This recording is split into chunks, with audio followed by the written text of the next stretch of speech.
decided to become part of our family, but we're absolutely happy that you joined us for this very special event today. So today we have another edition of what we call our Sunday Awakening series, in which we regularly bring speakers to the Valley. We have a very, very special guest, which we're very lucky and very blessed to have here in the Valley, all the way from Ireland, actually.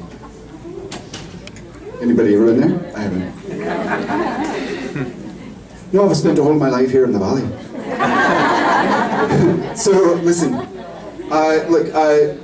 the Infinite Love is a spectacular organization, of which I've actually just been a member for about 9 months, and I really feel like part of the family. They treat me like family, as they do most of the folks who come to our regular events, such as this, and certainly to our weekly meditations. So, Infinite Love was founded just over 2 years ago, by these ladies here. Hi. Initially just as an organization to provide service. They were all really at a time of different variations of turmoil in their life.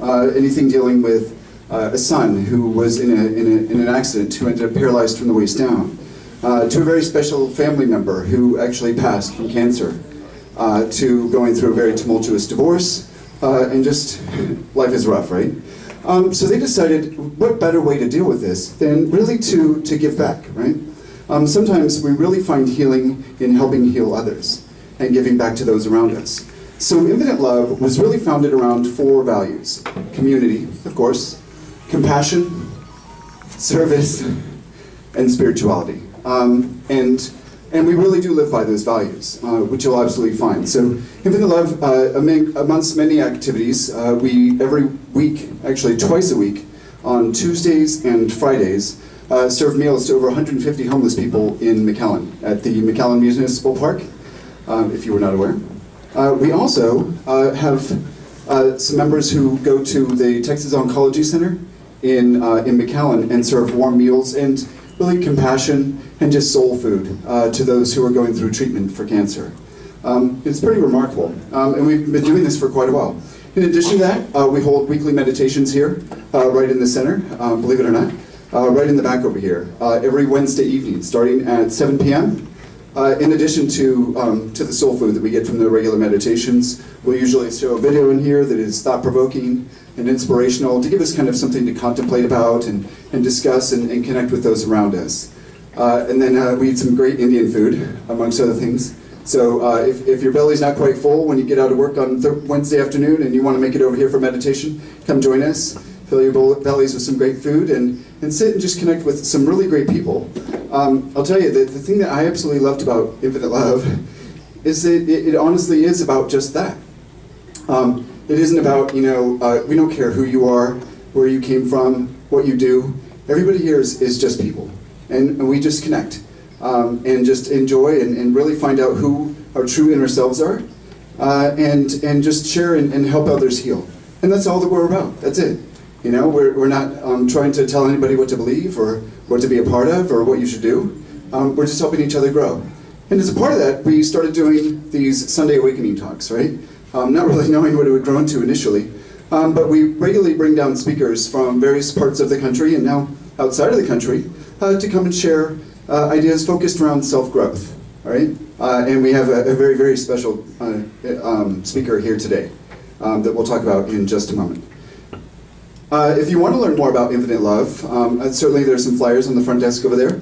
You can also connect with us at loveisinfinite.org. Please join our mailing list and learn about all of our activities going on from here, whether it be some of the upcoming speaking events, which I think we have the Wisdom Tree film coming down in July, which is a pretty remarkable film, and we actually have the filmmakers who will be coming down along with to really discuss what they learned in the creation of the film and what it's about, and helping share those ideas with you. So we strongly encourage you to stay posted to our website for those dates and times and location.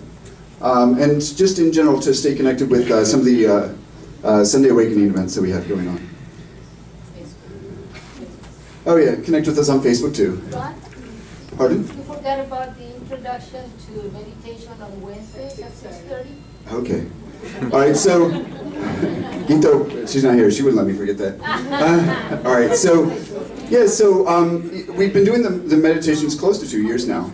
And in addition to that, we decided that sometimes people don't really know what meditation is all about. So if you really are kind of new to it or not quite comfortable and you want to learn a little bit more about meditation and how to do it and what it's all about, we're actually starting sessions just before our regularly scheduled sessions on Wednesday here at 6:30. And we strongly encourage you to come. So we've actually had a pretty good turnout for the past couple and certainly got some great feedback. So we encourage you to come check it out. All right, so what else was I going to say? Yeah, so, oh, yeah, how can I forget that? Thank you. All right, so if you want to learn about meditation, one of the things that we've springboarded just in the past 2 to 3 months and really kicked off strongly last month is what we call the stillness movement, which is a process focused on really educating and informing and encouraging and opening people to the practice of meditation. Not in any dogmatic way, really just to find out more about yourself and who you are and connect with something that helps you find more inner peace, better health, better focus, a greater sense of creativity. It really is a pretty remarkable practice, and it's incredibly simple. You just sit still, right?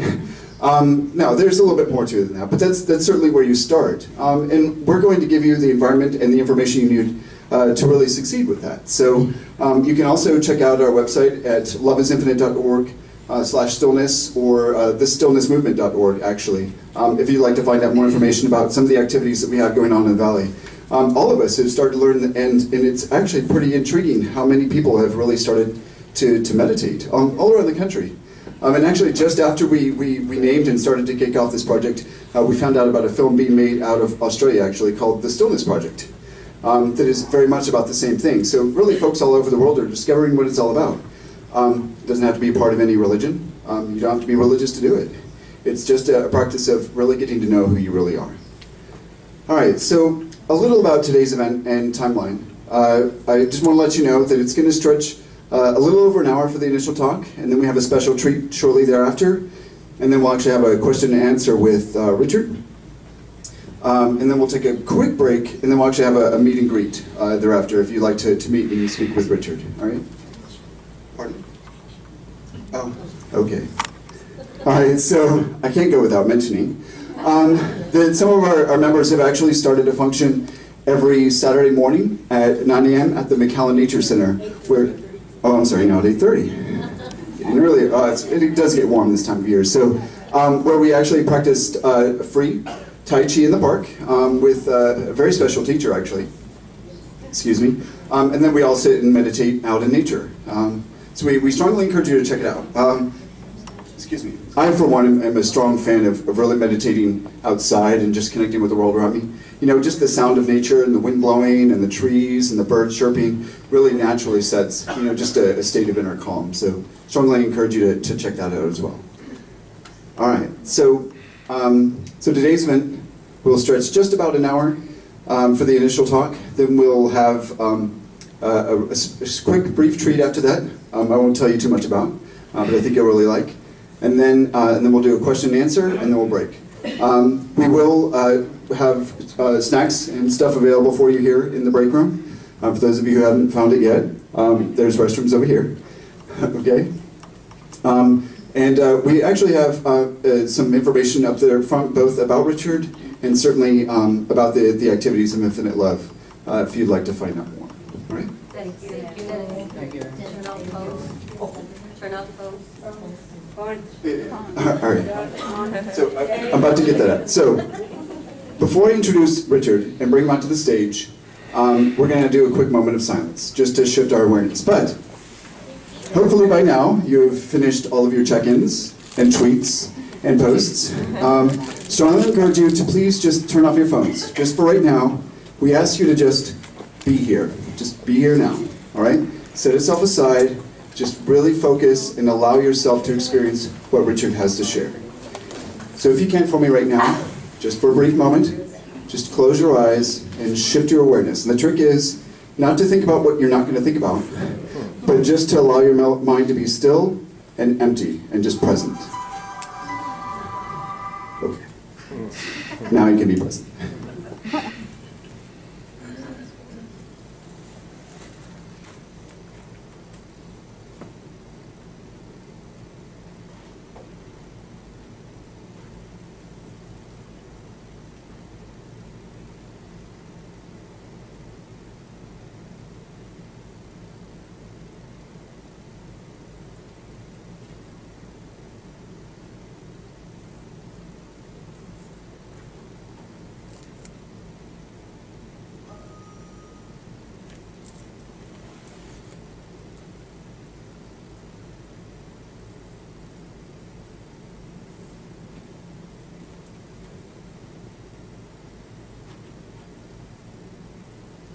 Wow, that's an awesome site. Okay, thank you. So, a little bit about our speaker that I'm about to bring out to the event. Actually, one of the first speakers that we had as part of our Sunday Awakening series was Heidi Keating, who is the editor and publisher of The Light. How many of you have read it or attended that event? All right. One of the authors actually featured in that book was Richard Waterborn, who we're bringing out to the stage momentarily. So Richard, for over 20 years, has been studying a wide array of healing modalities, notably of which is the Flower of Life, which was founded by Drunvalo Melchizedek, and he's actually had some opportunities to study with him. But in addition to that, he's really traveled around and integrated a wide array of healing modalities, and created something uniquely his own, which he has now termed mind, body, and soul healing. What he's going to share with us today is really more about true healing, connecting with your true self and ultimately yourself, your source, right? And really, it's a journey that we all take, and that's what today's event is about. In addition to healing, though, Richard has traveled around a great deal, teaching other people how to heal, and also taking people on journeys to sacred sites, such as throughout Egypt. And he's a pretty notable scholar about much of the sites in Egypt, so he's a pretty intriguing fellow. I had the fantastic opportunity to actually have dinner with him last night, so I have no doubt that you'll be delighted to hear what he has to share today. Okay? Pardon? We are eager to listen. She's like, bring him out already. Can you just shut up? All right, so just one thing to note. So, but again, hopefully everyone has turned off their phones and is ready to experience what he has to share. But I would like to welcome to the stage Mr. Richard Waterborn.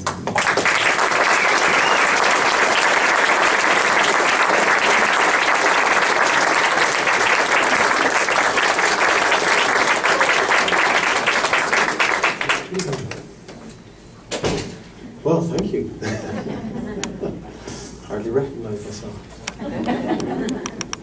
Hello, everybody. Buenas tardes.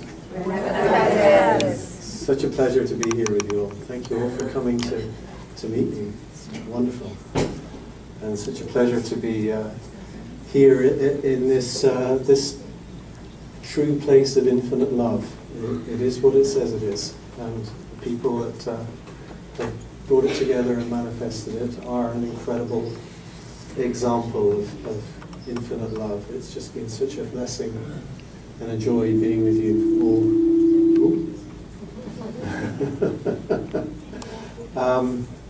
First things first, can everybody hear me? Yes. You can hear me at the back, okay? Where all the sound stuff is working? ¿Puedes escucharnos? Okay, good. Well,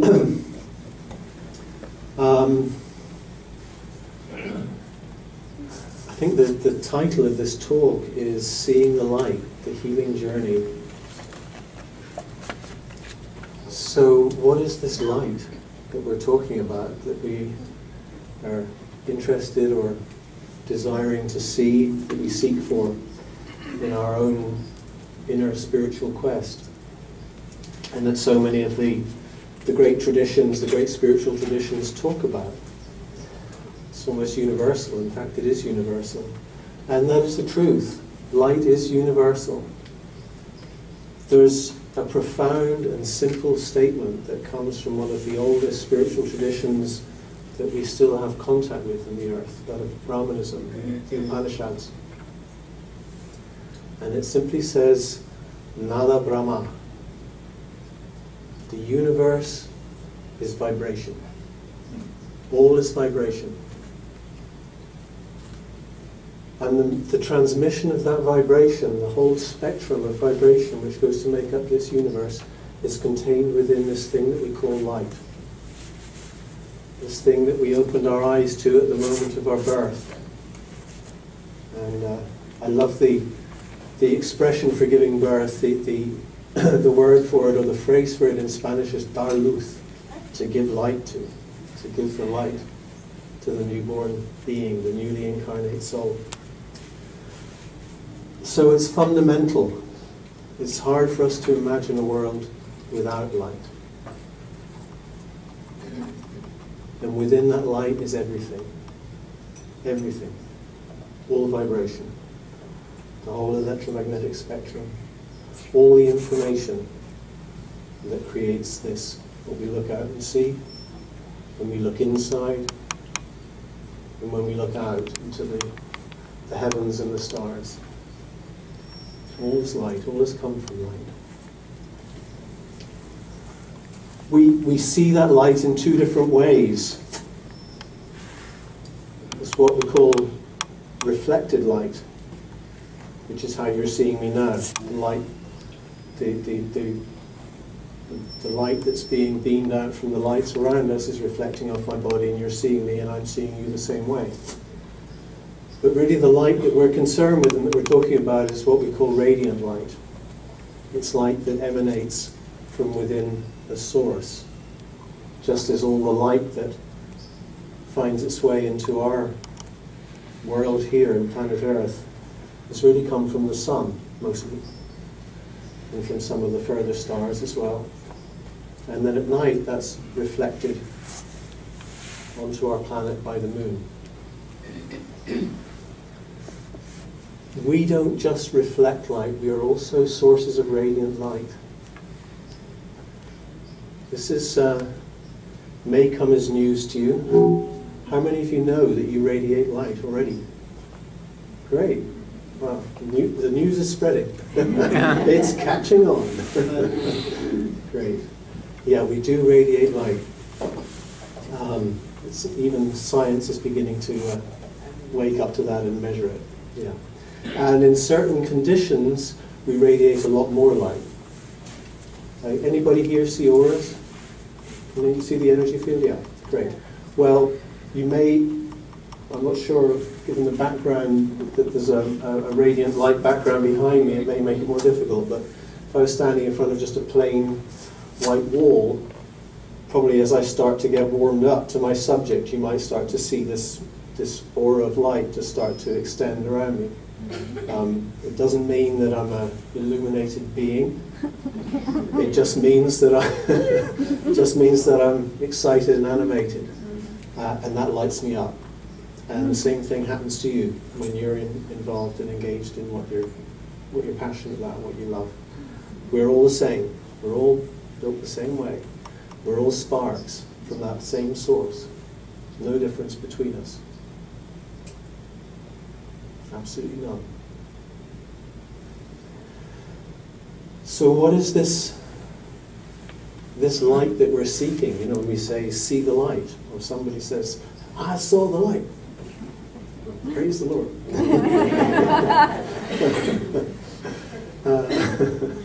It's an expression we use a lot, isn't it? You know, we also, when we suddenly get it, oh yeah, I saw the light, or the lights came on. You know, we got it. We saw the big picture. We got the understanding. Something changes in us. We feel a tremendous kind of opening or a surge of energy through us. We see the light. So, what is this quest? Where do we find the light? One of the stations on my own journey, one of the places that I've found great wisdom and enlightenment and inspiration is from the Sufi tradition. Anybody here know Sufism? Have any contact with Sufism? And there's this lovely collection of Sufi teaching stories called The Tales of the Incomparable Mullah Nasruddin. You come across that? And they're just little short stories. I suppose we could call them parables, like teaching stories. And you're never sure really whether Nasruddin is the wise man or the fool, or both. And maybe they are one and the same. So that's part of the teaching, is the way in which you're led to a deeper understanding of things is through that paradox, that ambiguity. And there's one story that I particularly like, when Nasruddin he's been out for the evening with his friends at the local tea house. And it's when they leave and they're on their way home, it's dark, night's falling. And somewhere along the journey, they're passing a street lamp. And Nasruddin suddenly falls down onto his knees on the ground and starts scrabbling around in the dirt. And his friends stop and they look at him and they think they better help him. So they get down on their knees and start scrabbling around in the dirt as well and say, "Look, what are we looking for?" Nasruddin says, we're looking for my keys. I dropped my keys, my house keys. So they're scrabbling around for a few more minutes and nobody's found anything. So somebody says to Nasruddin, "Well, where exactly did you drop them?" And he said, "Oh, I dropped them way back there over by the tea house." She said, "Well, why are we looking for them here?" "Well, there's more light here."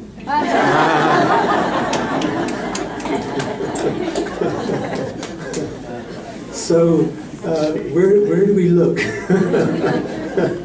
We can spend a lot of time looking in the places where it isn't, you know. And a lot of us perhaps begin by looking for that light, that enlightenment outside of us, outside of ourselves. Maybe in some set of spiritual teachings or practices, or in a particular teacher or religious figure or master or guru or whatever. And my understanding of guru and that whole role, that position of guru, is to show the disciple the God within, the light within. Instead of showing how great he is, or she is, it's to show the disciple their greatness, their divinity. So, what I'm inviting you to contemplate, or to check out maybe for yourself, is that the place we need to start looking for that light is inside, not outside ourselves. In fact, that's pretty much where all the great teachers have told us. And Jesus said, "Seek the kingdom of God within, and everything will be given to you. You get all the information you need, all the understanding you need. Just first look inside." And so how do we look inside? You know, we start becoming contemplative, yeah. We may take up some meditative practice, some form of meditation or something that brings our attention, focuses our attention within.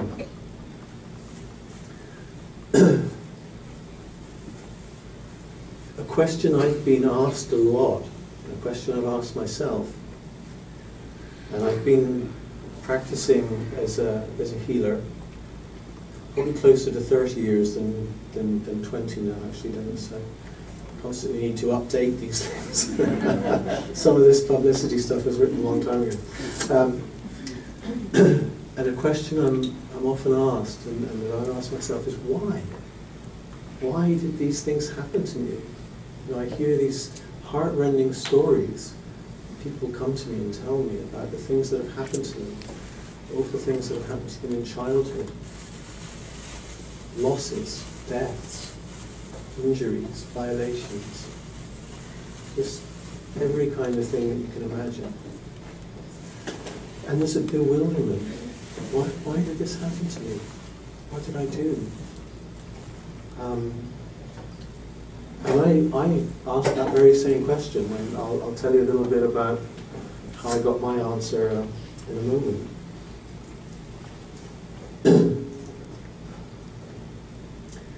Many years ago, I don't remember how many now, I was at a healing training. I'd gone to study with a man called Tom Kenyon, who developed a lot of amazing work to do with healing with sound, with vibration, which my other great passion in life is music, so I've always been very drawn to being able to incorporate sound and harmony into my own practice. And the first morning of the training, there's a big group of us sitting around just like you are, and Tom asked us just to go around the room and just to blurt out the first thing that came to our minds to answer the question, what is healing? What is healing? You might ask yourself the same question right now. And as we went round, all the different ideas came out, that it's about achieving balance, it's about clearing energy, it's about becoming whole, a lot of different ideas and concepts of healing. And then it came to my turn, and I just heard myself say, it's a sideshow. Who said that? Did I say that? It was like a thud, Everything stopped, and Tom, in fairness to him, he didn't miss a beat. He said, well, what's the main event? And I just heard myself say, finding out who you are. Finding out who you are. Healing is the way we do it. Healing is the journey. Healing is the journey to yourself, to your whole, divine, light-filled, radiant self. Healing is the way we get there. One way or another. But sooner or later, it happens to all of us. And looking at some of you kind of nodding, I can tell that it's already happening for a lot of you here, isn't it? Which is wonderful. Because if you don't, if we don't answer that call, which at first may be quite quiet, that call to pay attention, to take care of the woundedness that we know, that we feel inside, even if we don't know where it came from or why, but we feel it, we know it. And if we don't pay attention to that, we just keep ignoring it, looking the other way, kind of making ourselves emotionally tough and mentally tough and soldiering on, getting on, carrying on with business, the call gets louder. It's like when the kids in the back of the car are getting bored and fed up, and they're going, hey Dad, come on, we want to stop, let me get out and play. And shh, I've got a big long journey to go, and here, just be quiet. So then they start shouting a bit louder, and then they might start tapping Dad on the shoulder, or in my case, grabbing him by the hair. Until in the end, you just have to stop, or you're going to have an accident. And that's if you don't stop. Actually, then usually something quite dramatic will happen, because if you don't start changing things from the inside, then sometimes it looks like they get changed from the outside, what we call accidents or things like that. Or what in Findhorn, have you heard of Findhorn? It's a spiritual community in Scotland, the north of Scotland. What they call sledgehammer guidance. It's like, if you really don't listen, try that. So one way or another, we get on that journey. And I'm not quite sure where my journey began. There are many different places I could pick up the story. It pretty much actually began at the very beginning of my life, although I didn't realize it. About 9 months after I was born, there was a big epidemic swept through Europe, swept through England, where I was born, where I grew up, an epidemic of polio, which was a pretty serious disease in those days. They hadn't developed a vaccine, they hadn't really developed any way to combat it or treat it that was effective. And my mother, just after she had me, my parents were living with a family who had a young boy, he was 9 or 10 years old, who got very sick. And because she was at home anyway with me, she started nursing this young boy. And then she became sick. And eventually they called a doctor, and he said, oh, there's nothing wrong with you, you just got a bad flu, just sort of get up and stop feeling sorry for yourself. Until she became so sick, she just couldn't move, she couldn't walk, and she was brought into hospital, and they discovered that she had polio. And it was so advanced that there was nothing they could do. And the doctor was busy writing out the the death certificate.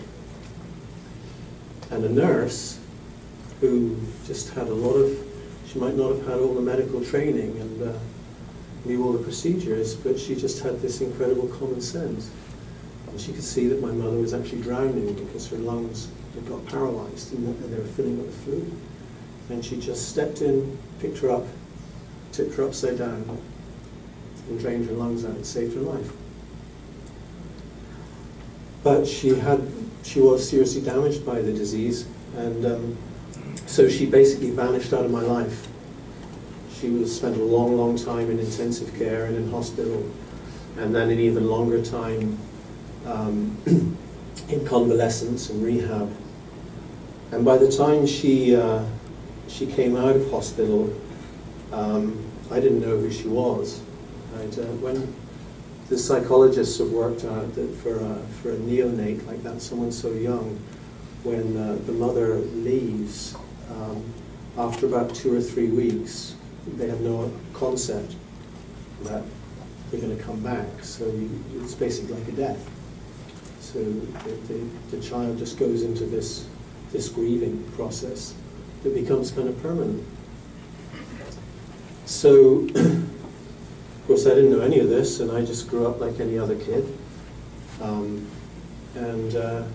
It wasn't really until, I suppose, I reached my late teens or 20s and started trying to have relationships that I began to realize there was something quite seriously wrong inside, that I didn't seem to be, like other people. And I felt incredibly depressed, incredibly lonely. It was very, very hard for me to actually make relationships, and even harder to have them break up. And I just, there wasn't a lot around in those days in the way of help or understanding besides just giving out antidepressant pills, which I just instinctively felt weren't the way to go. So like that, I did what I was just talking about. I just kind of soldiered on and just trying to keep it all together and hope one day it would all go away and I'd start to feel good and happy again. But time itself doesn't change anything. And so it was probably in my early 30s that I actually began to seriously take myself on and begin going inside to get to the bottom of what was really bothering me and dogging my life and making every day such a struggle. And so here's the other thing. When you send out a request, like help, somebody help, it's never unanswered. It may not get answered in the way you expect or the way you think it should be answered, but there's no such thing as an unanswered prayer from the heart. And in quite extraordinary ways that I won't bother, it would take a long time to explain to you, and I won't even bother to do that. But I found myself basically being brought into or led into a situation where I experienced incredibly deep healing about it. It was so unexpected and so profound, it just took me by surprise and just completely opened me up. Opened up my heart and opened up my mind and my consciousness. And I started, I had a lot of quite unusual, what you might call spiritual experiences when I was young. And this just opened them all up again. And I started having almost a discipleship with a wonderful master, a Maha-avatar, who I never actually met in the physical form, but I had a kind of an astral connection with, where I would go visit him up in the Himalayas and received amazing teaching and insight from him. Tough lessons, but powerful lessons. And part of the inner work that I was doing, it was very sort of shamanic very powerful. And at one point, when I was in a very deep process,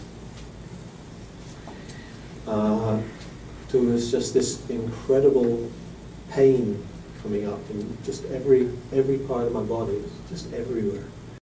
It's in my cells, my muscles, everything. And it was getting more and more intense.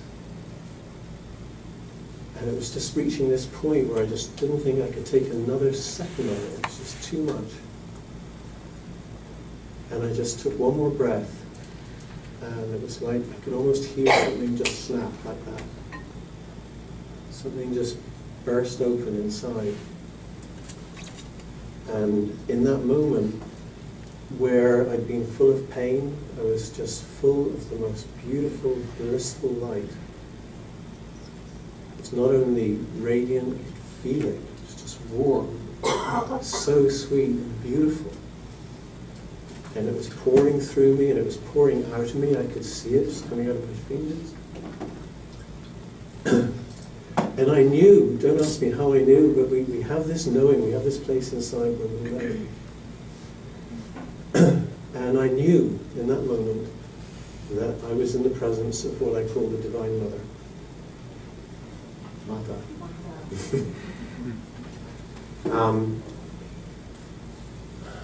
And that was really probably the biggest turning point in my life. And led me on to do all the work that I now do and share with others. So fast forward about another, I don't know, 25 years or something. And my mother, who made an amazing recovery and had lived managed to live a very full life after the polio, was reaching the end of hers.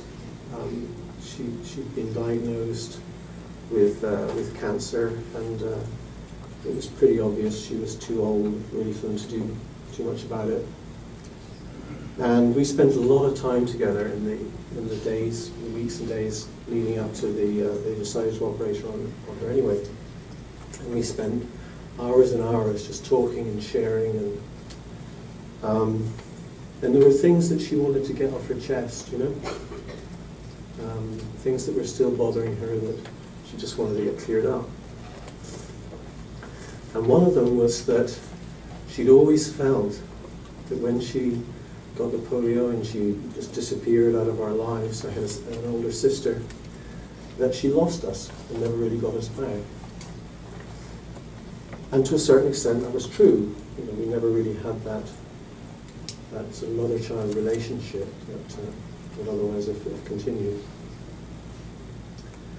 And she felt terribly bad about this. So I started sharing with her what I've just shared with you.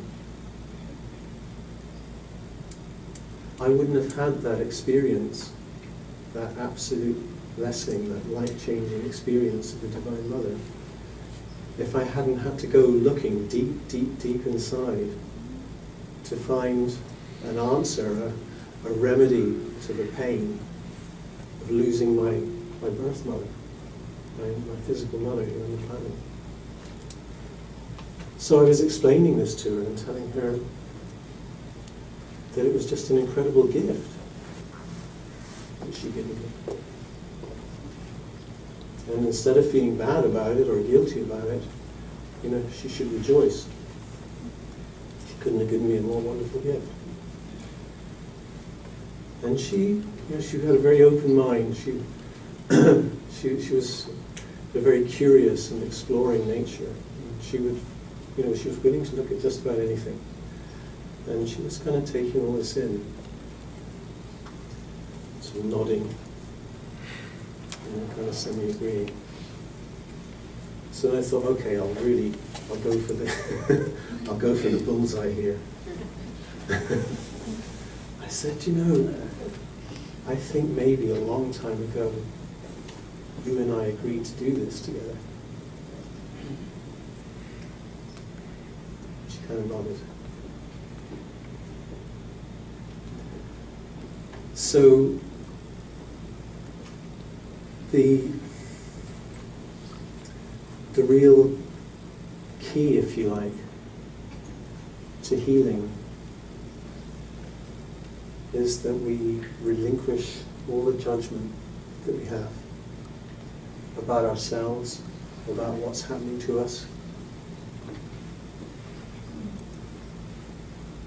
Whether it's good, bad, right or wrong, whether we deserve it, whether we don't deserve it, whether we're incredibly unlucky or God's got it in for us or whatever.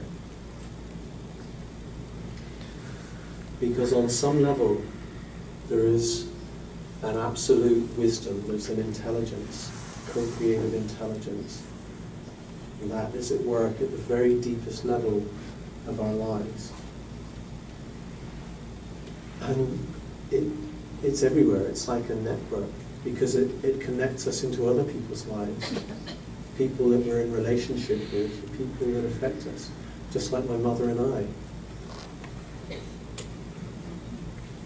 So sometimes the people who we might hold responsible for or believe are the people who have really most deeply wounded us can also be the people who have given us that greatest gift, that opportunity to heal something so profound, so fundamental, that it just brings us right back to the truth, to the source of who we are,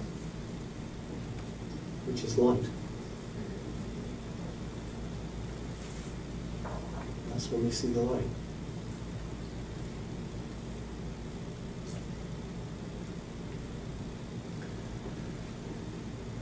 So I get asked that question a lot. Why did this happen to me?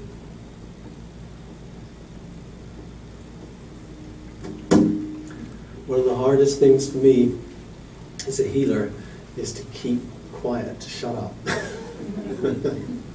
Because, you know, you start to get very kind of empathic and pretty much know what someone is feeling or thinking, and sometimes when someone comes to me and tells me their story in just a few minutes, it's like I can see the whole thing. So when they say, why did this happen to me, I could give them a real short answer. But that wouldn't really be of any service. Because the only real learning is self-discovered learning, and the only real answers that really answer your question have to come from within yourself. Yeah.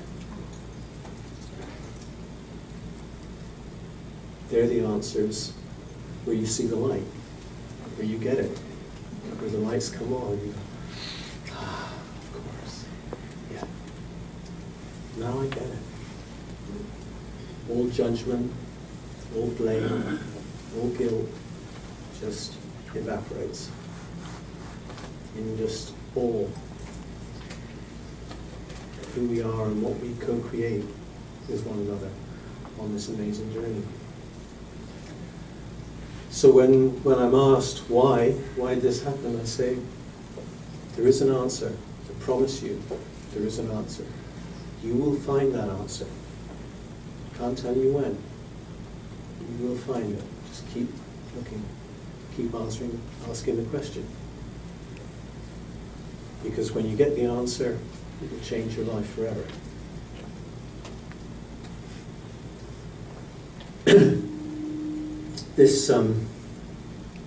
This book, I think Dennis mentioned it, Light. That's quite an incredible story. I'd just like to read you a little bit. Did any of you come and hear Kaidi when she came and spoke here? Yes. Yeah, so I might be repeating myself, but just in case you weren't here, or it's a story that bears repeating. Kaidi is a young woman who I met a few years ago. I was living and working in the south of Spain, and she was as well. I won't read you the whole piece, I'll just read you the important bits.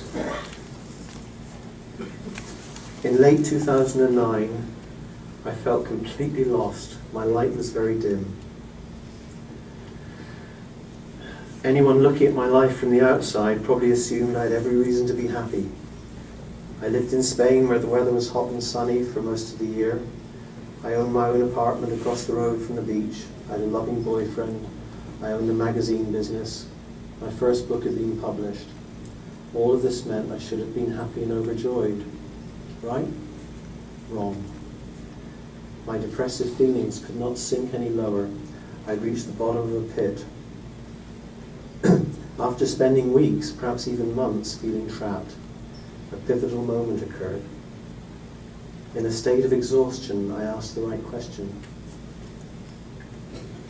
I simply looked up and with total presence I said, "Whoever is listening up there, angels, Grandad, God, please help me. Let me know my purpose in life and help me to feel happy again." When nothing instantaneous occurred, I curled back into the fetal position and the tears continued to flow. A few days later, I was flicking through a magazine and noticed an advert for the Mind, Body and Spirit Festival in Marbella. I couldn't stop looking at the advert and knew I had to go there. That's the thing, is when you ask that question, when you call in help, you need to respond. When you get the signs, you need to follow them. Just those little things like, oh, I've really got to get to that, even if it doesn't make any sense.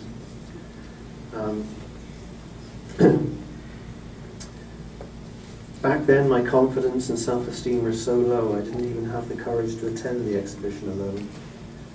I persuaded my boyfriend, who had no interest in spiritual subjects, to come with me. While he popped to the bathroom, I passed a stand focusing on cellular healing.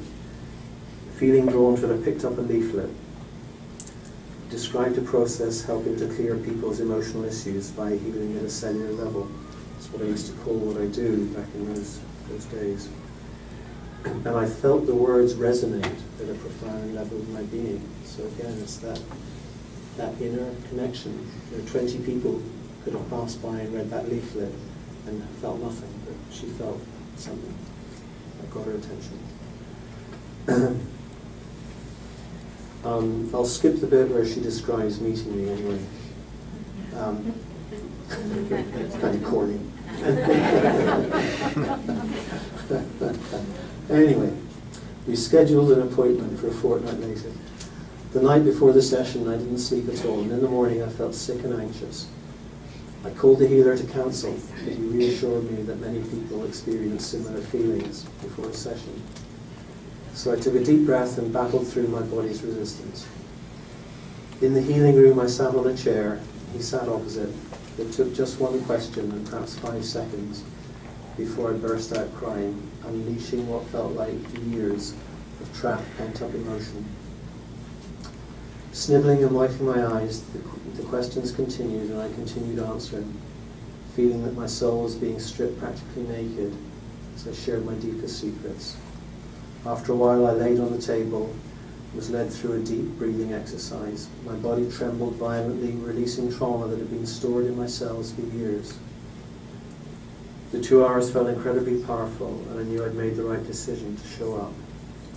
By the end of the session, my hands tingled, my body ached, and my head was so light that I no longer felt earthbound. I headed home, and despite the fact that it was only midday, fell straight into bed. A few hours later, I woke with a jump at the sound of my name whispered in my ear. I shrugged it off and muddled through the rest of the day. That night, I went to bed as usual, and in the early hours I woke to see a haze of light hovering in my bedroom doorway, which I instinctively knew was the energy field of a man. He spoke, but his voice was muffled, as if I was not accurately tuned into his frequency. After a few minutes, the light being backed away before vanishing into thin air. And that was just the beginning. In the days that followed, a stream of other mystical events occurred. A digital photo turned itself on in the middle of the night. I grew increasingly psychic, had a series of incredibly vivid and lucid dreams. Then one morning, my light body left my physical body and traveled to different dimensions.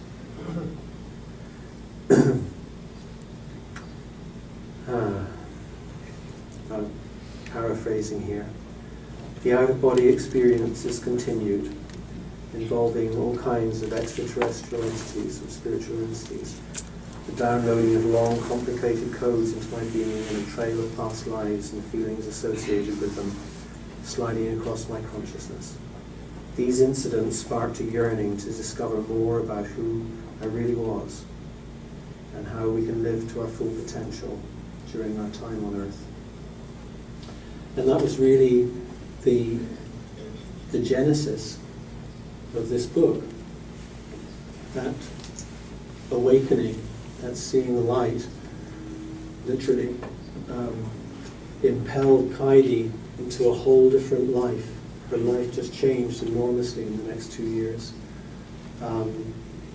She went off and met and studied with a whole succession of healers and spiritual teachers that were able to help her the next step of the way. And at some point she got a very clear message that she should make a book about all this and make that available to people, to help them and encourage them and support them on their own journey, and that book should be a gift. And it is. And all the proceeds from the sale of the book are donated to charities of Kaidi's choice. Some of them charities that have been set up by people that she knows, friends of hers, friends of mine. Actually, they're doing wonderful work. There are so many people out there just doing incredible work of service and healing, and just doing it from love, just like these wonderful people here at Infinite Love are. And that in itself makes such a difference. That just shines a light into a world where so often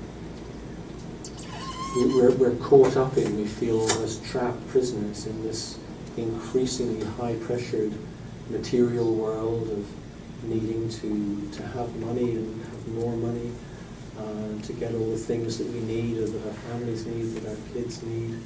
And it feels like there's less and less room for us to really devote to ourself, to our soul, to our hearts, to our inner journey and our inner quest. So to give a gift like this into the world, whether it's this book, The Light, or this incredible facility that we're all sitting in and enjoying and using, that so many people pass through and receive so much from, is just makes an incredible difference. It's a blessing, and it's wonderful to see so many of you here availing of that, participating in it. It's aptly named, very aptly named, Infinite Love. And Malka and Pooja and Alka were telling me, and Geetha were telling me, and they brought me to see the place, that they started off in quite a small room, and very quickly it was obvious they needed to get a bigger space. And I wouldn't be surprised if when I come back we're in an even bigger space. Let me just check and see, was there anything I was going to share with you that I've forgotten?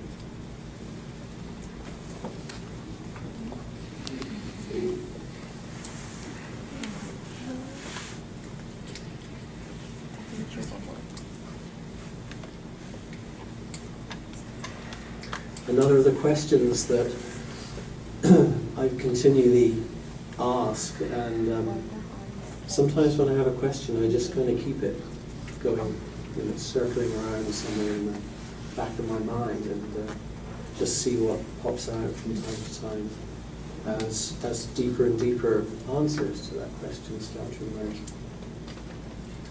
And one of the questions I've always asked is, who are the healers? Who are the healers? I'm described as a healer, and the truth is, probably, I haven't actually healed anybody. I have been privileged to facilitate and to witness and participate in thousands of profound, beautiful healings. Did I do that? No.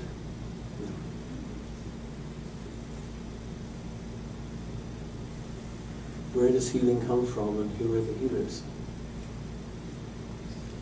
I came across this beautiful quote a few days ago. I thought I'd share it with you. Healers are spiritual warriors who have found the courage to defeat the darkness of their souls, awakening and rising from the depths of their deepest fears, like a phoenix rising from the ashes, reborn with a wisdom and strength that creates a light that shines bright enough to help, encourage, and inspire others out of their own darkness. Every day of my working life, I'm privileged, honored to meet with people, to sit with people who have done just that. Spiritual warriors who have found the courage, the determination, the desire, the motivation to take on their own shadow. These are the healers. You, all of us. Those of us who are willing to look inside rather than outside, to take responsibility, no matter what or how crazy that seems. However, these conditions, situations, experiences, these seemingly cruel twists and blows of fate came to us. Truth is that they're showing up in our bodies, in our relationships, in our minds, in our hearts. And we're powerless to do anything about them or to heal them until, first of all, we accept them, own them, say, well, wherever this came from, there's only one person who can actually do anything about this now, and that's me. And that's where the journey begins. That's where it begins, right there.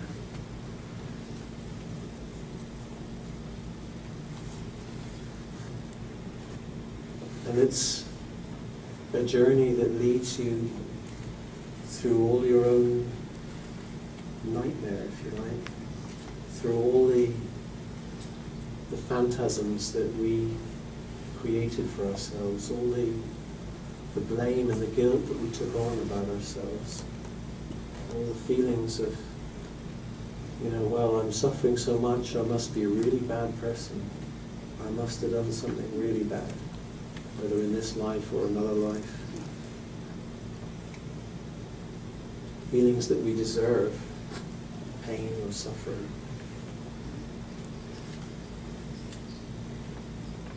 To reach beyond those, no matter what it takes, to reach that incredible truth about ourselves, that I am light, that I am part of God, and I was never separate, no matter how alone I felt. That I am loved, that I am lovable, that I am deserving of love. This is where it begins to, our journey turns the corner. We walk out of the darkness and into the light.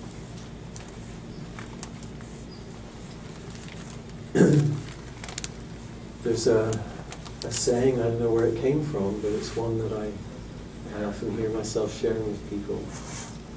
It says, life rewards courage. All you need to do is take that first step. If If you're not sure where to go or whether you can do it, you just call in help.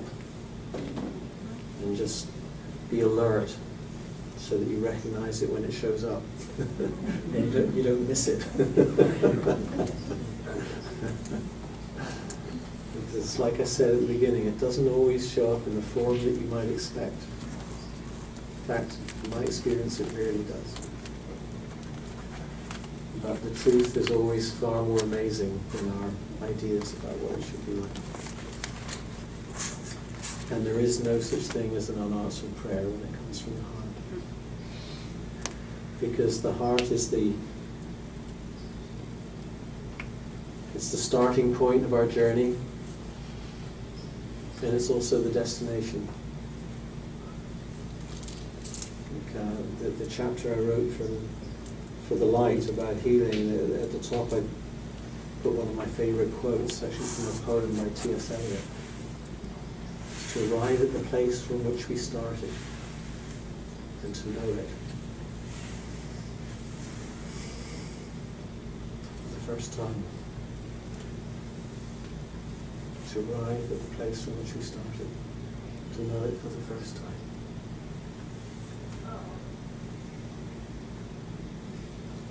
It's not just a journey, it's the journey home.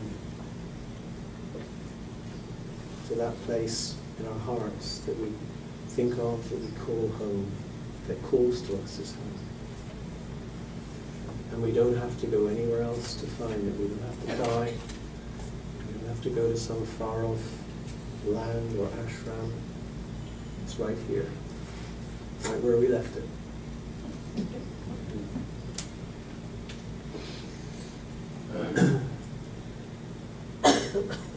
And love is the healer. Love is the healer. You don't have to do anything except open your heart and be willing to release any blockages or protections or barriers that you may have put there, even though you may not have realized yourself doing it, that you put in the way of love's presence. Everything else is natural. It's part of who we are. It's where we've come from, it's where we're returning. Actually, there's nothing you can do about that, I'm afraid. Even if you want it, the only thing you really have any say in is when you take the journey. You're already on it. It's really when you decide to get with the program and consciously participate in that journey.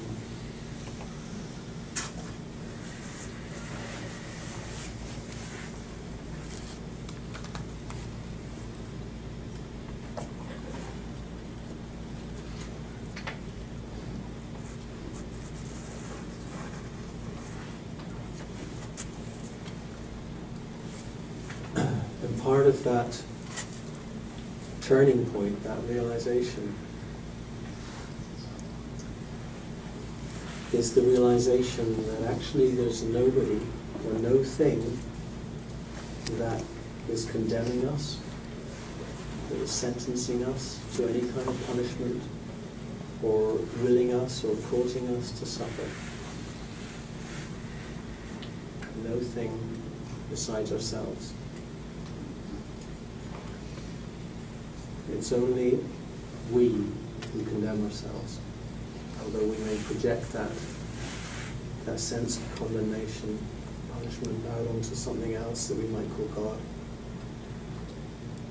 There is no condemnation in the mind of God. There is no desire or intent to punish or cause suffering in the mind of God. So if we are the ones who condemn ourselves, then it follows that we're the only ones who can pardon ourselves and forgive ourselves. And that is, no matter what way or what route your journey takes, I can assure you that you will pass by that place, that way, that stop along the way, or that destination on the way of forgiveness. And while we may be called to forgive others who we have felt hurt or ill-used by, ultimately the one that we most need to forgive is ourselves. And in the end, it's only us that we need to forgive. And only you can do it. And it's the greatest gift that you can give to yourself. It is a gift. It's forgiving. It's a gift for giving. That's why it's called forgiveness. There's another very important quality or attitude or energy that is an essential part of the healing journey. And I touched on it earlier when I talked about the relinquishing of all judgment. That really describes this quality that I'm talking about, and it's the quality of compassion, the energy, the spirit of compassion.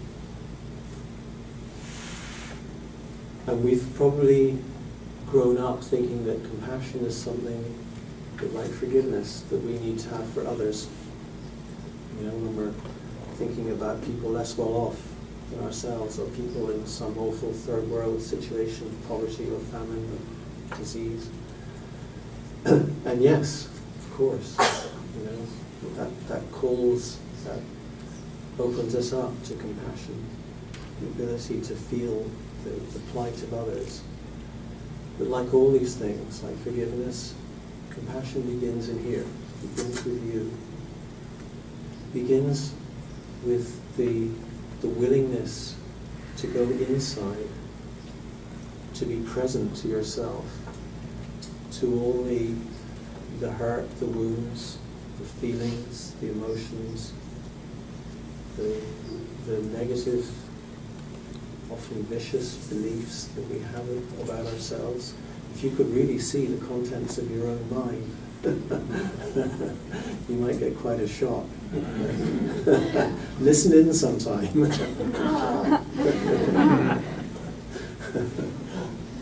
Like I say, don't feed the piranhas. You know? Starve them. Compassion is the willingness to just go inside and just be with whatever you find, however you show up to yourself in any moment, just to be, to allow, without any judgment. You know, you shouldn't feel that, or that's bad, or that's wrong. You can't allow yourself to feel that. Nothing can happen, nothing can change. Nothing can move, everything's just locked down until we're willing to bring ourselves, to include ourselves in that energy, that consciousness of compassion, which is just acceptance. It's, if you like, it's being present without any judgment whatsoever, without any resistance. You know, you've probably found yourself when you start to meditate, or when you start to learn to meditate, that to start with, you know, your mind starts going off 90 to the dozen, you know, just racing around and thinking about all these things that are suddenly more important than just being here.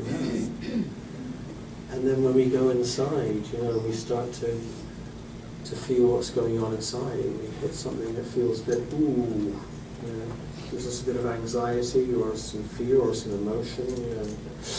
Better stop that. So, you know, so we lock down again, you know, stiffen up. Why do you think our bodies get so stiff and so tight and so sore? Because, you know, we're probably using about 90% of our available energy to stop ourselves from feeling what's actually going on inside us. So compassion is where we begin. It's where we begin that journey.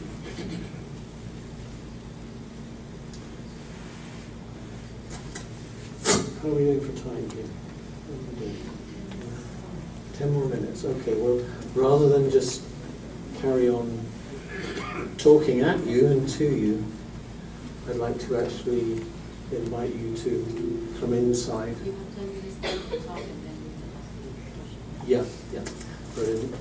I'm just going to have a different kind of talk for the next 10 minutes, yeah.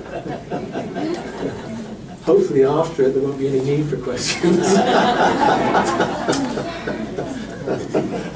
You'll have answered them all yourself.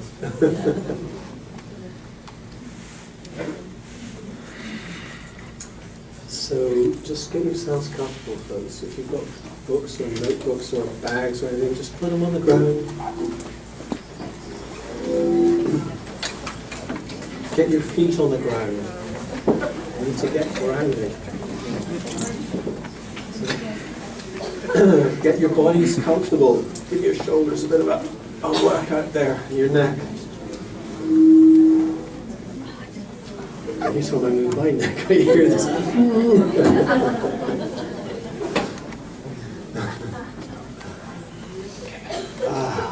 Yeah. Get comfortable. There you go. You're as comfortable as you can.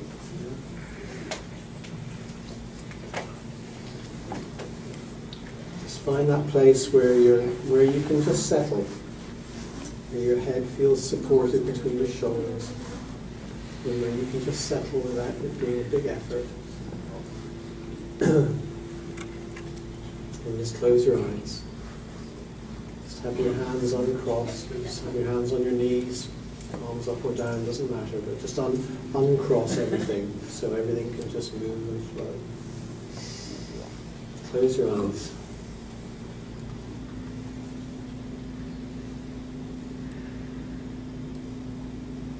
Is there anything we can do about that humming in this? Is that, I think it's some sort of feedback that's coming from the fans. Yeah.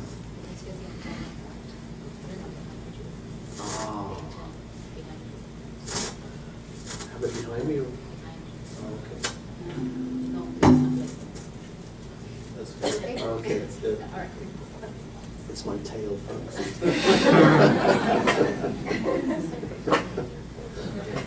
I'm not used to it. Okay, so just close your eyes.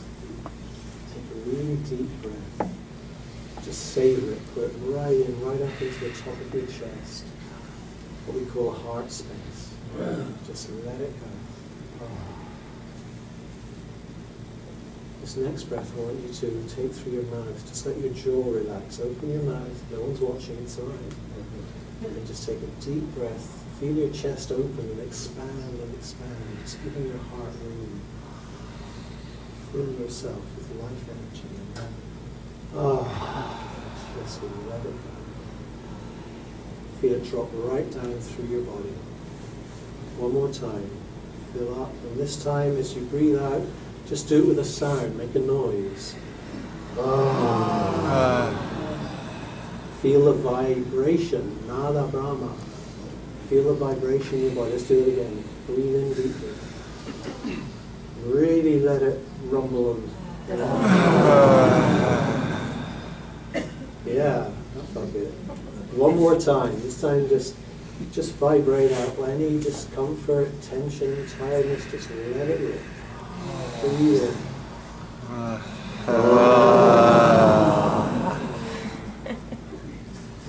Now just continue to breathe, either through your mouth or through your nose, whichever you feel more comfortable with.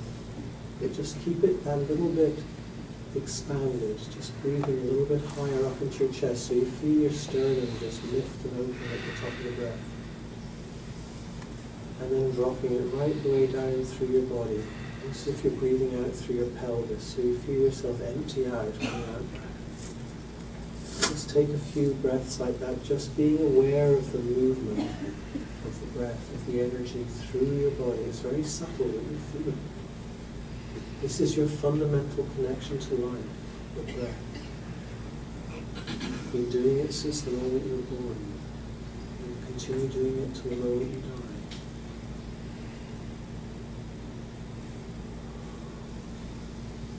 Just bring your attention inwards. Put the attention in your breath, so your attention is just moving through your body gently. That ebb and flow, the tide, the current of your breath. Let go any thoughts that take you elsewhere. There's nothing that needs fixing, nothing that needs taking care of right now. You can just be completely here in this moment, in your breath, in your body.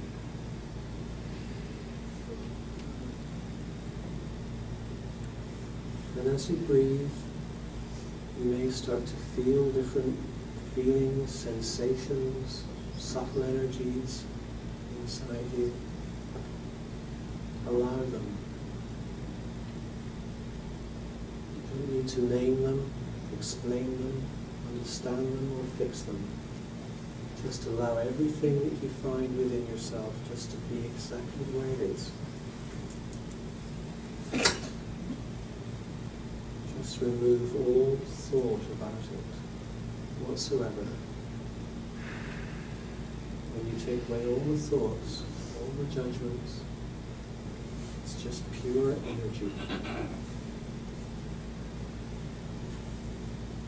If you feel it in one particular part of your body, or if it's uncomfortable, or if any particular part of your body feels numb or locked or tight, just use your intention to guide the breath to that place with the intention and willingness to just release whatever is blocked or held there. And then let go. And with each successive breath, just be willing to expand a little more, to go a little deeper into your own being, into your own body. A journey of exploration. Start getting distracted. If your mind starts going walkabout, just gently bring it back into the now, into your body. Begin to listen in to your being, moment by moment. It's a flow, it's not static, it's not solid. Moment to moment there is movement, change, flow. Just step into the flow of your beingness.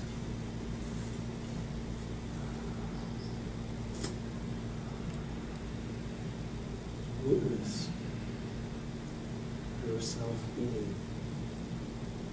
Participate. Dive in.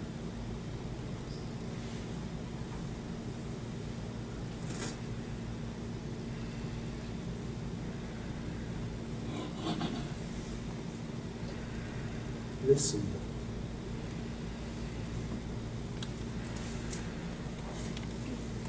Just ask your beingness, ask your being what it's really expressing right now. Not your mind, not your thoughts, in your body. Just listen. You may see images, you may hear words. Just let it come from within, from deep within. And just receive it. It may not even make any sense. Just begin to tune in, to listen in to your being.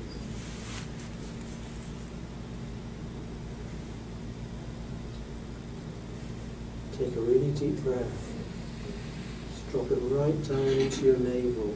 Just let yourself go deeper. Drop down deeper into yourself. This is your oldest, nearest, closest, most intimate relationship.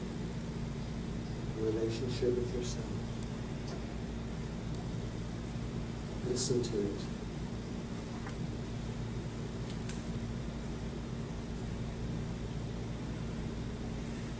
Send a question.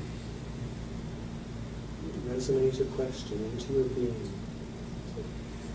What do I most need in this moment? What do I most need? I most need to know or to receive. And just whatever answer you get, just take it, accept it. Don't look for a better one or the right one, just take what you get.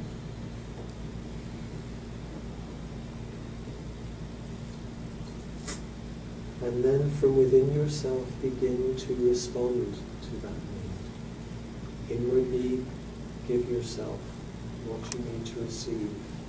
Inwardly tell yourself what you need to know to heal.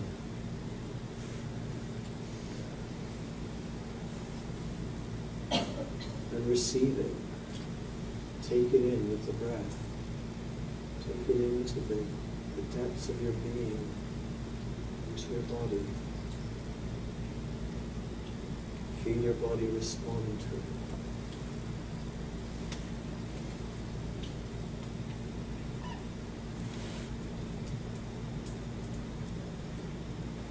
Just take a deep breath. Just notice what is happening with the subtle energy within you. Just allow anything that wants to release. Anything that feels held or tight, blocked. Any feelings, any emotions that you may start to feel, just allow them. You're safe.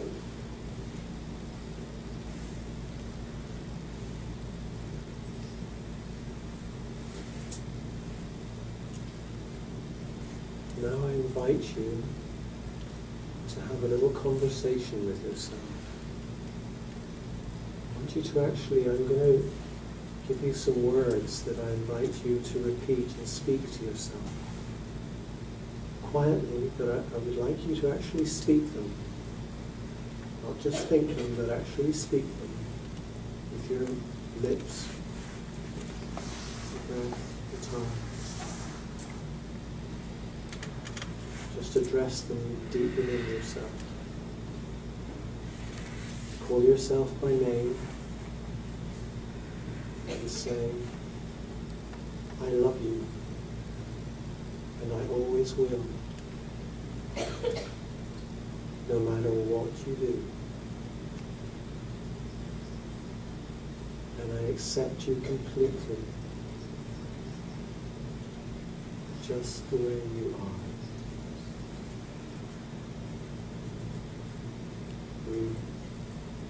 You are beautiful. You are perfect, just the way you are. You are a good person. You're completely innocent.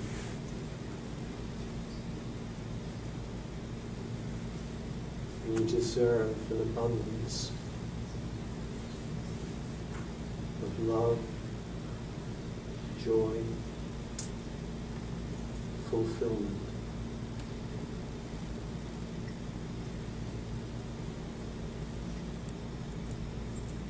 And I support you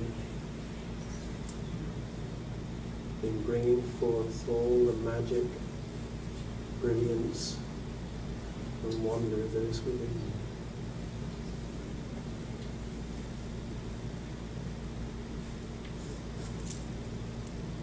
Shine, to allow your unique light to shine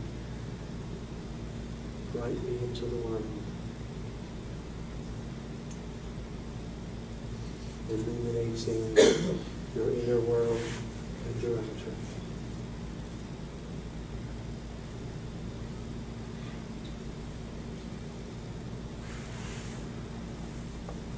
I love you, and I will never leave you.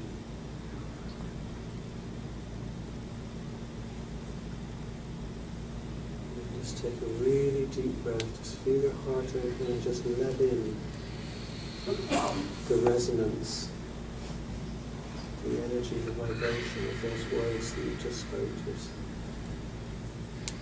Open your heart, fill your heart with that energy, unconditional love and acceptance.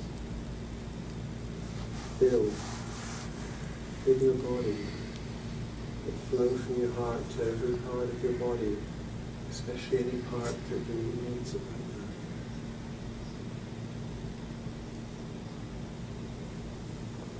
Every part of you, every part of your consciousness is unconditional.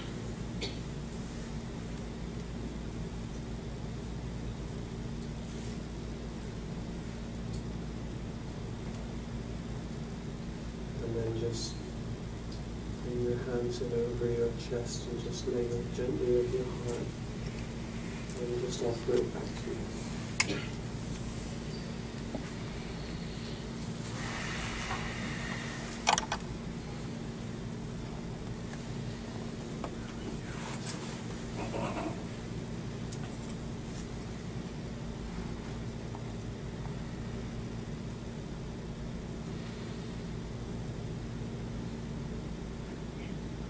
When you're ready, just gently open your eyes again. Take your time.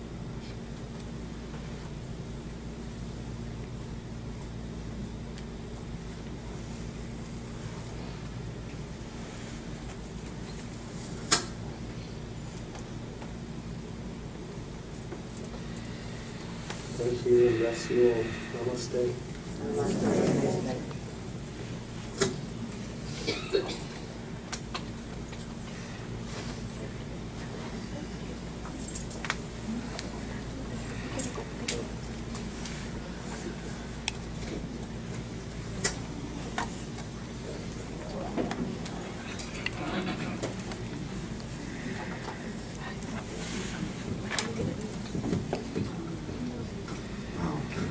So, how was that? Awesome. Oh, that's beautiful. Thank you so very much.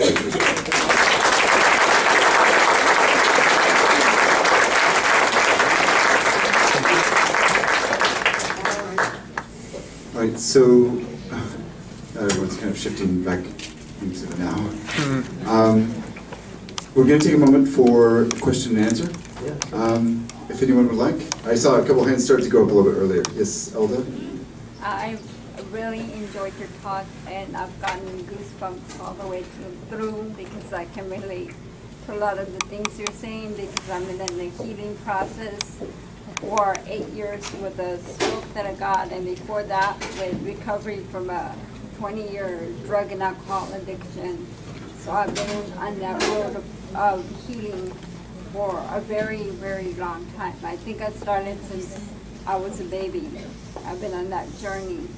And a lot of what you said about being separated from your mother made a lot of sense to me because I always could never really get close to somebody. I play that game like, come here, and then when they do, get away, you know.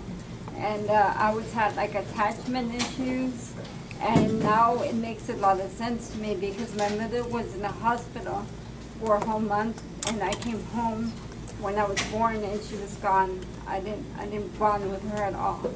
So that just answered a lot to me. And I had prayed for an answer because I wasn't feeling very well when I first came in here, and that helped me tremendously. Oh, I'm so glad. Thank you. Thank you for sharing.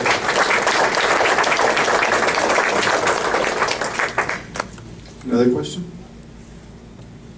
Yes. What is the best way to help someone that does not yet recognize that they need help or are not yet willing to accept help? I'm so glad you asked that question. I can tell you my healer journey. How many healers does it take to change a light bulb? Anybody know? How many healers does it take to change a light bulb? Just one, yeah. But the light bulb is really going to want to change.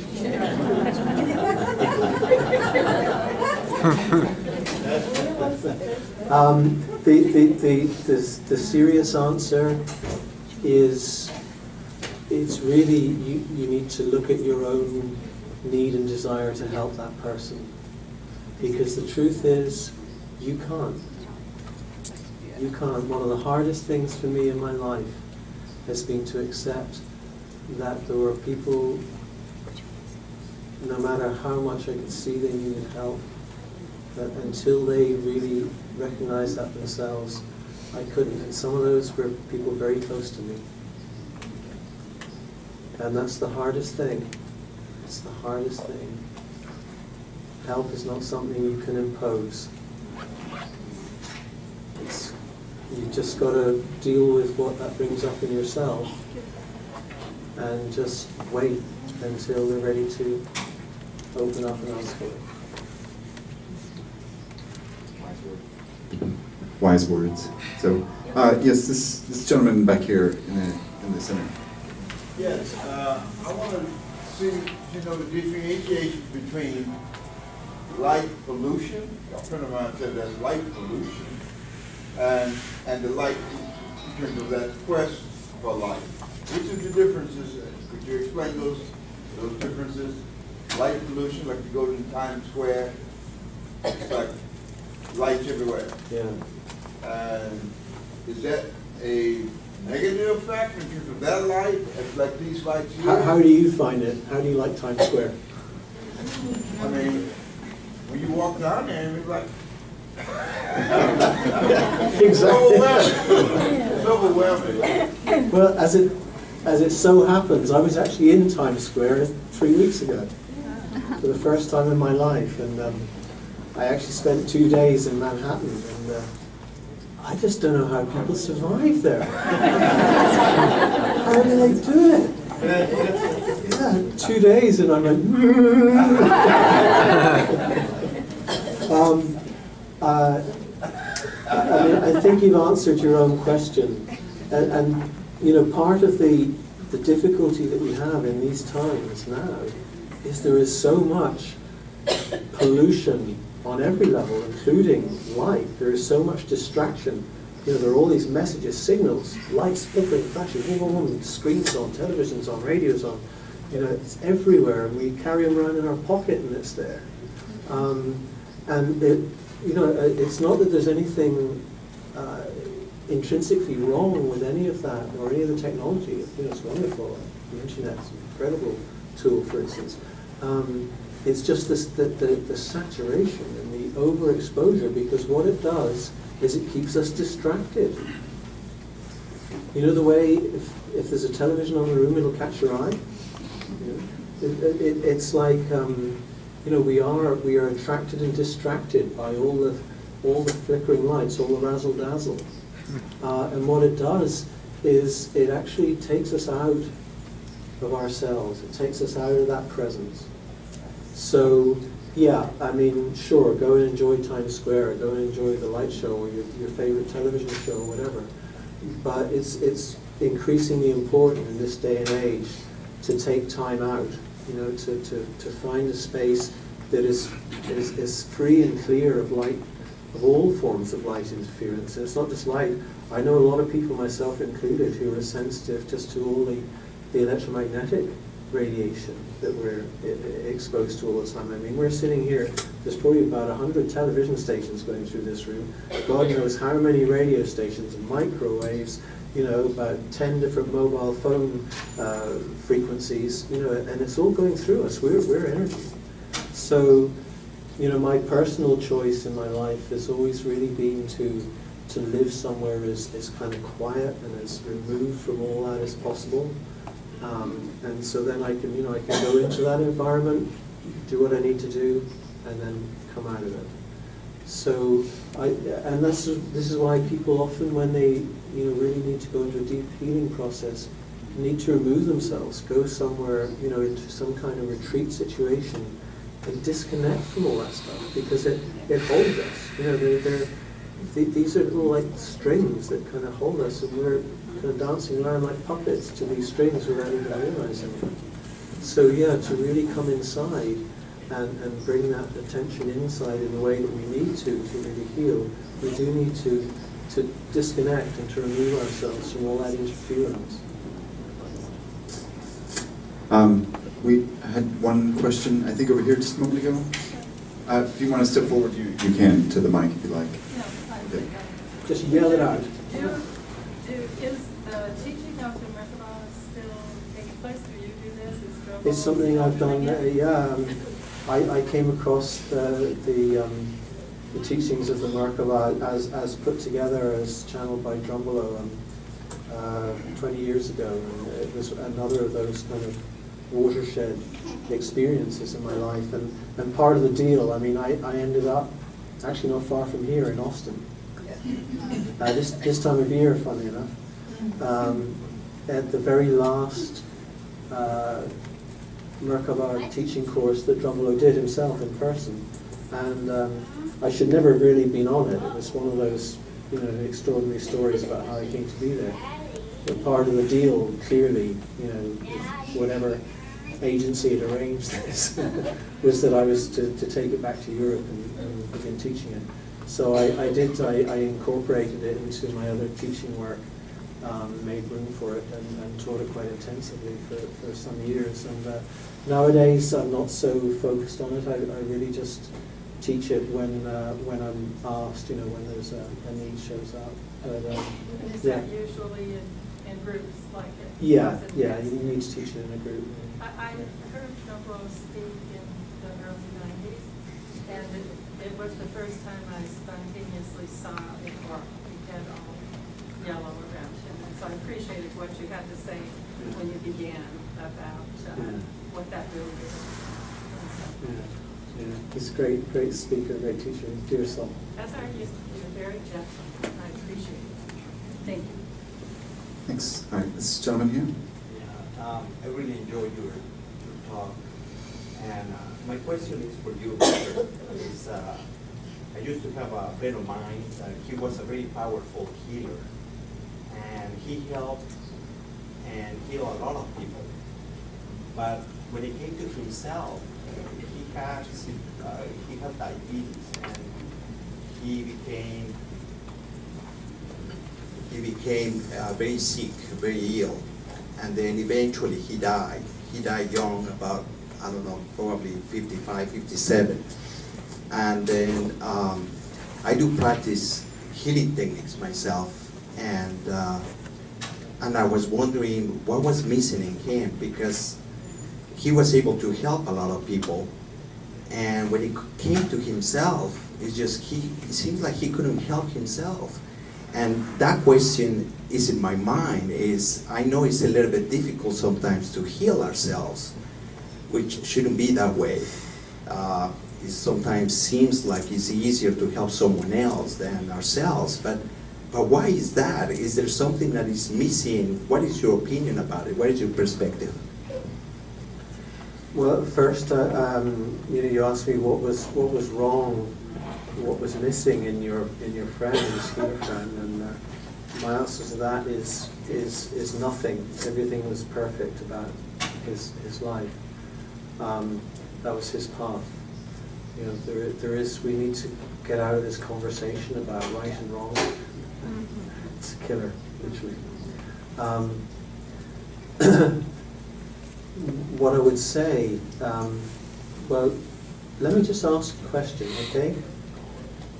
How many of you find it easier to give than to receive? Put your hands up. Okay, hands down. Did you see that? Turn around. Hands again. Who finds it easier to give than receive? Does that answer your question? Yeah. Yeah. And it's really sounds like your son has some things he wants to say as well. And you know, I had my own pretty severe lesson in that regard. When I first started as a healer, I would just give and give and give. You know, and at the end of the day, I'd be kind of exhausted. You know, and all my clients would go home happy, and they just loved me. You know, and it was great. You must go and see this guy. And in the end, I completely burned out. Has anybody had burnout or chronic fatigue? I mean, it's tough. You know, and I was a single parent. I had 4 young kids that I was looking after, and I couldn't get up. I literally couldn't stand up. You know? I was so burned out. So I really had to look at what the heck was going on. You know, here I am, you know, healer, and I can't move.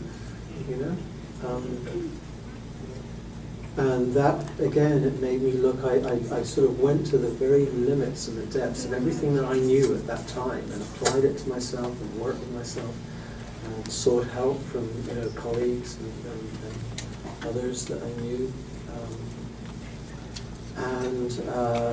I just kept looking.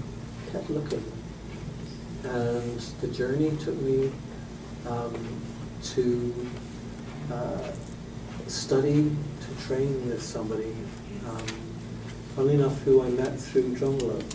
She met him at the same time as Drumlo, actually related to her, who is doing some really amazing, cutting-edge kind of work in healing. And I went and had a treatment, and just got in touch with something that it was the key. And it was actually a past life. Even though at the time I didn't really know too much about the whole idea of past lives, but that doesn't seem to matter. It's like, you had them anyway, you know, so believe them or not. Like Paul Solomon used to say, so it doesn't matter whether you believe in reincarnation, you're coming back anyway.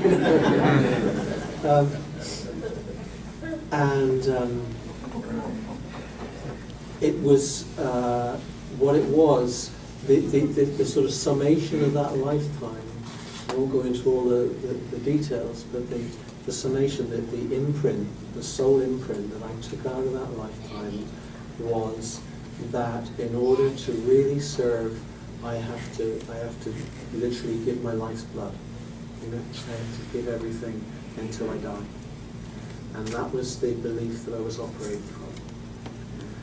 And when I got that and healed, that's what we call a sanskar. It's like a groove in the soul, like a scratch in the record, you know, of your soul, that you just keep getting stuck in every time until you remove it and release it. And once I cleared that, I'd begun to sort of heal the effects of the chronic fatigue. But he also taught me a really important lesson, which I'm eternally grateful to him for, which is that you don't use your own energy to heal people. You create the environment, you hold the space. You bring a person, you know, through resonance.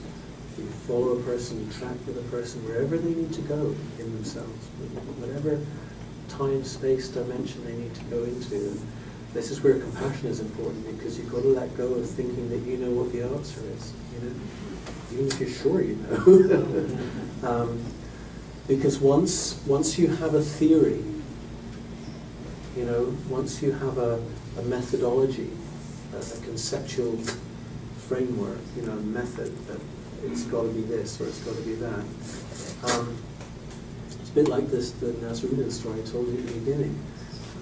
If the real answer just doesn't happen to fit or show up in your theory, in your theoretical framework, then you're not going to be much help, are you? So possibly, you know, your friend was on some similar learning path and just didn't get there this lifetime, but that doesn't matter. You know, death is not a failure. Death is just transformation, you know? And that was a real hard lesson I had to learn when I started out as a healer, because, you know, I had this thing about cancer. I wanted to rid the world of cancer. You know, anybody I loved who I'd lost, it was cancer. And I thought, right, we're going to get this sucker. So of course, you know, all my first clients are all like cancer. You know. And one man came to me who had extremely advanced, very aggressive testicular cancer, which is it's inoperable. There's nothing you can do. You know? And it's a real long shot in coming to me. It was just a friend of a friend who had come to me and then said, look, you've got to go and see this guy. And he came to me, and a really beautiful person, lovely, sincere man.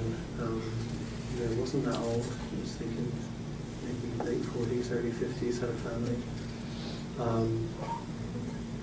And he got an incredible insight into why this was happening to him, how it had happened, and what it was all about. So, you know, my definition of healing is really complete understanding on all levels, physical, emotional, mental, and spiritual. And then the healing just occurs naturally, and that healing can extend and flow into the physical, and so things, you know, miraculous things can happen, so conditions can clear up. For him, it was too late, and I heard about a week after he'd come to see me, he passed away. But the friend who'd introduced him to me, or referred him to me, and saw him just before he passed, said that he passed in complete peace. That he made his peace, and he was ready to move on. So, you know, because someone dies doesn't mean they haven't, you know, got what they needed or came for or got, you know. But it was tough, you know. It was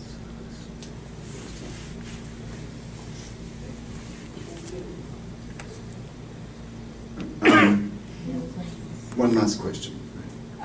Yes, I've noticed that when I was burning out because I help addicts and alcoholics that are starting off and work closest with them, and I'm a counselor, so I noticed I was getting burnout, so I started kind of backing away a little bit and more trying to heal myself because I was give, and I wouldn't, you know, receive for myself. And I did notice that when I did that, people started like, "Are you okay?" And, you know, they're like worried, like, "Where are you? Why aren't you on Facebook anymore? Or why aren't you?" You know, and it was just that I realized that I needed that break from that and work on myself and heal myself so I can help others because I can't give what I don't have. Yeah. Absolutely. Thank you for that. Okay, we can do one more question. Is there anyone else? Go ahead. What was the sign that made you feel that you were a healer? What was the exactly sign? And when did you get that sign? How did it come in? Well, there was this incredible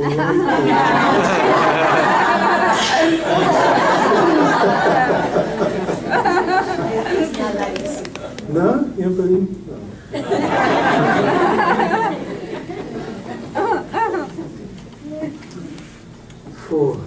I don't know. I mean, you know, my mother, when she was doing her best to recover, and the medical world didn't offer anything, so she started checking out healers. And this is back in the 50s, you know, when there was no internet. You couldn't Google healers.com. And it was quite difficult, you know, but there were some amazing healers around then. And because she was very immobile, some of them would actually come to her and travel long distances actually to see her and work with her. And so I got to meet some incredible people who just opened up this other world to me when I was pretty young. And then as I got older, I used to drive her to meet people like this, and I'd get to hang out there and talk to them, and they'd tell me things and give me books to read. And so I was sort of getting a training, whether I knew it or not, you know. I don't know if there was an actual sign. I mean, I wanted to be able to do all the great stuff, you know, like heal my hands and things like that. And, but the desire just to be able to help people to heal just led me to develop that ability. It wasn't like a big sign.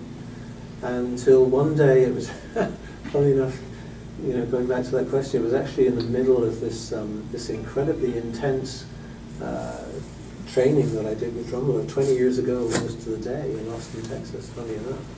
I just realized that.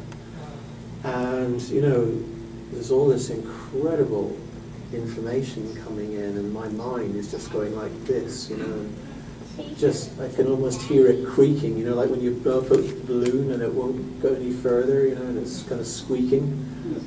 And over those few days, this pain had developed in my arms and in my hands, and it got so intense I couldn't even hold the pen to take notes. Literally, I couldn't hold it. And I'd sort of made a friend. I was sitting next to her. We'd become sort of buddies. We had a lot in common. She was also involved in healing, and she was working in a similar way to me. And she was having her own stuff going on, and she was like, I've got this pain in my back, you know, my shoulders, and I just can't seem to shift it. And again, at a certain point, it was literally, I heard my mind snap. That was kind of your akashics. I don't know what it was. If that's how, maybe you understand it better than I do. Your akashic field coming into you, Yeah. be leading you. Well, it was pretty dramatic, you know. I just, it literally was like hearing elastic snap or a balloon pop. And in that moment, again, there was this incredible flooding of light through me. And my hands released, and instead of pain, it was just incredible energy just flowing out through my hands. And, cool, what do I do with this? You know, and then I turned to Peggy next to me and I said, hey, do you mind if I try something? God, please do. So I just put my hand on her, you know, where the pain was, and my other hand in front, just off her, just a little bit in front of her body, and I could, whatever it was very palpable and physical. And I was able to just bring it right out of her, and she had this incredible relief and healing. And that was, I guess that was the, you know, if there was a sign that it sort of gave me permission to bring more of myself into, or more, you know, into what I did. So it definitely changed things the way I did. So you reckon that was my Akashic knowledge? Thank you. You give me exactly what I want to hear. Oh, good. Exactly. Me alegro. All right, thank you. We are out of time for questions. Actually, at this time, I would like to take a moment to thank Richard for coming all the way down.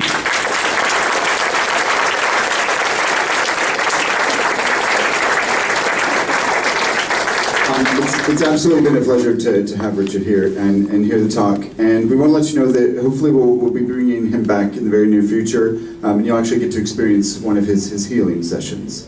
So please stay connected with us at loveisinfinite.org and join our mailing list, and certainly follow us on Facebook and connect with us. Stay informed about this and other events. So.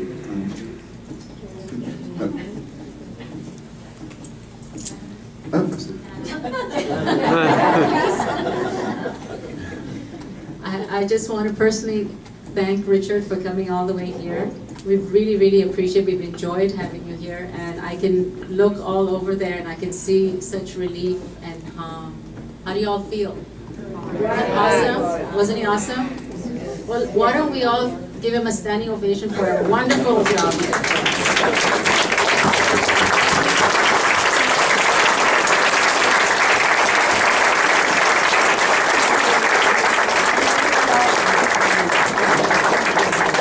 Thank you. It's been a real pleasure.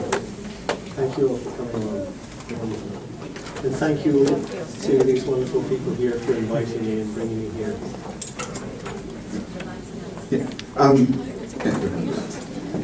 You guys can sit for just 1 second. Sorry.